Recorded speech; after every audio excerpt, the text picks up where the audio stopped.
एक बार क्या हुआ कि वहां का एक गुंडा था जो उसी की हाँ के अंदर हाँ, तो हम ऐसे गेट की तरफ बैठे थे ऐसे, तो मोटरसाइकिल से जूता पहन कर आया। तो हमें कुछ पता नहीं था, पर हम उससे कहा भाई, 4-5 वयोवृद्ध बैठे थे, हम कहा भाई आपसे प्रार्थना है, बाबा सरकार की तपोभूमि है, आपको यहाँ गाड़ी और जूता सहित नहीं आना चाहिए। तो उसने गाड़ी खड़ी की, हमारी तरफ ऐसे देखा जैसे शेर अपने शिकार को देखता है।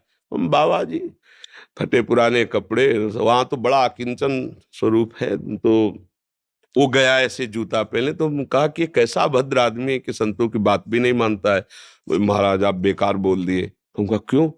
बोले मतलब 50 काटने वाला आदमी है, किसी को भी काट सकता है, किसी को मार सकता है, इसकी मतलब चलती है इस एरिया में, गंगा का किनारा है, किसी को भी काट के फेंक दे। हमें लगता है कि आपको नहीं बोलना चाहिए।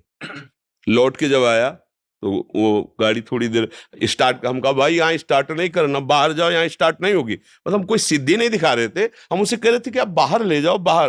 और वो लाख स्टार्ट किया लेकिन स्टार्ट नहीं हुई।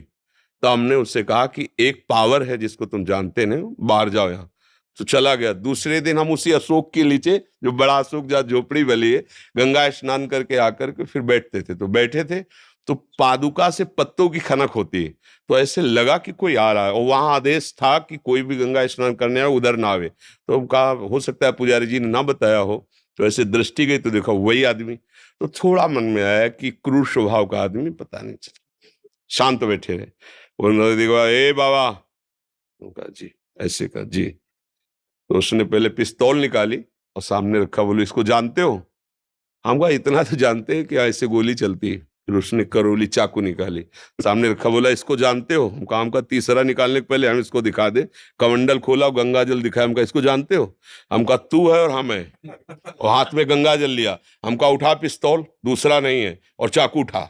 अगर हमने संकल्प कर दिया तो तू अगर अभी नष्ट ना हो जाए तो बता। हम तुमने कहा बाबा जियों को तुम खिलवाड़ समझता है क्या?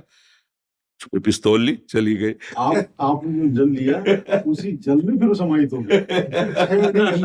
तो भागवतिक बल एक अलौकिक बल होता है।